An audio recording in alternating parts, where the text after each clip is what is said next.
मार्गी लावला। तसंच साखर कारखाना परिसरामध्ये स्मशानभूमी आहे, ज्यामध्ये आपण जे स्मशानभूमीसाठी राखीव ठेवलेले आहेत त्यामध्ये तो समाविष्ट व्हायला पाहिजे।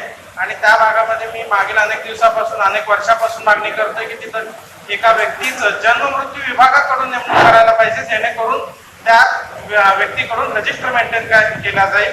त्याच्यासोबतच आपण आरोग्य विभागासाठी UPSC मध्ये नूतनीकरणाचं जे आपण बजेट ठेवलेलं आहे त्यासोबतच आपण IPD त्या भागामध्ये चालू करावं, जेणेकरून आमच्यासारख्या भागामध्ये IPD सुरू झाला तर त्या भागातील गरीब जे लोक आहेत त्यांच्यासाठी मदतीचं होईल।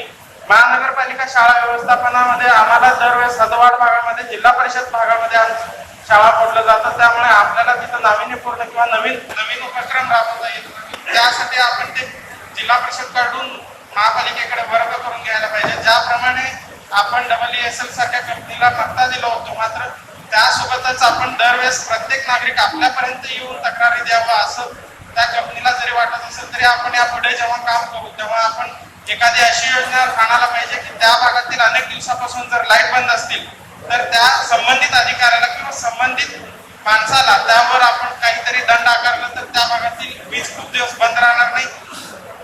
पाण्याच्या संदर्भात बोलताना आता आपण सध्या हदवाड भागामध्ये मोठी समस्या आपण बघतोय, कारण लोकवसाहत वाढतोय, आपली पाण्याची कॅपॅसिटी कमी आहे, पाईपलाईनची कॅपॅसिटी कमी आहे, त्यामुळे आपण पाण्याची कॅपॅसिटी आता जी नवीन पाईपलाईन घातली जाईल ती पुढील 15 ते 20 वर्षाच्या लोकवसाहत वाढीच्या उद्देशाने आपण विचार करून घालायला पाहिजे।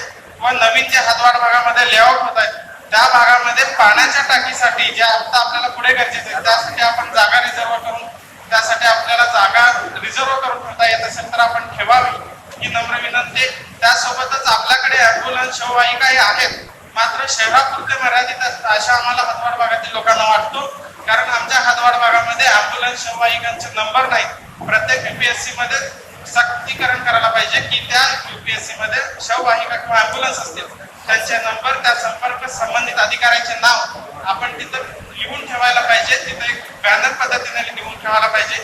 सोलापूर शहर हे सिद्धारामेश्वराची नगरी असं समजली जाते। आमच्या VIP रोड पासून प्रत्येक आता आजकाल विमानतळामधून खूप महत्वाचे व्यक्ती येत आहेत किंवा प्रवासी येत आहेत। आता IT पार्कमुळे त्या वसाहताला त्या मार्गाला विशेष दर्जा येणार आहे।